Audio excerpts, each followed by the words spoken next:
Good morning everyone. রবিবারের সকাল, আর আজকে সবাইকে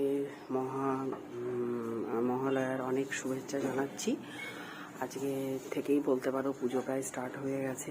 অনেক জায়গায় তো হয়তো প্যান্ডেলও উদ্বোধন হয়ে যাবে, মানে অনেক জায়গায় হবেই। তো সকাল সকাল কারা কারা মানে মহালয়া দেখেছো বা রেডিওতে বীরেন্দ্র কৃষ্ণ ভদ্রের মহালয়া শুনেছো অবশ্যই জানাবে আমায়।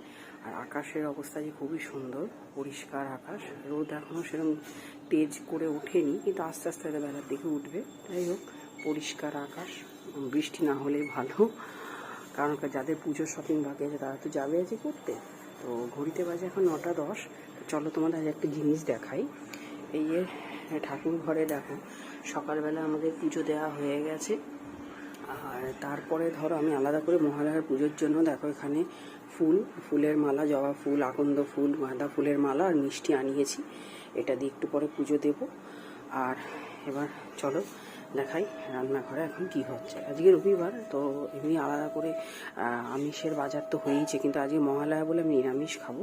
তো চলো দেখাই রান্নাঘরে এখন কি হচ্ছে। রান্নাঘরে এখন যেটা হচ্ছে সেটা হচ্ছে ভাত বসানো হয়েছে, ভাতটা সবে ফুটছে, এটা এখন হতে একটু দেরি আছে। আর এখানে দেখো লাল শাক কাটা হয়েছে, লাল শাকটা হবে এটা নিরামিষ। আর এখানে আজকে দুপুরবেলা লুচি ঘুগনি করবো, ওই জন্য দেখো ঘুগনির মটর আর একটু আলু সেদ্ধ করে নিয়ে সেটা রান্না করে নেবো। আর এমনি বাজার থেকে এসছে দেখো এখানে একটু চিকেন, আর এখানে মাছের মধ্যে এসছে দেখো ইলিশ মাছ। আর ইলিশ মাছ এখানে ডিম ভরা ইলিশ, দেখতেই পাচ্ছ মাছগুলো কতটা বড়। আর এই দেখো ডিম ভরা এত বড় বড় সাইজের সব ইলিশ।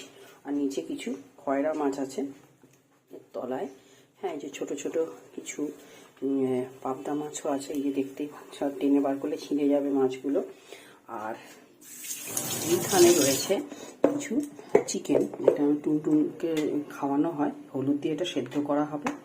তো এই হচ্ছে মোটামুটি বাজার। আর এখানে দেখো বাগান থেকে তোলা হয়েছে ঢ্যাঁড়স।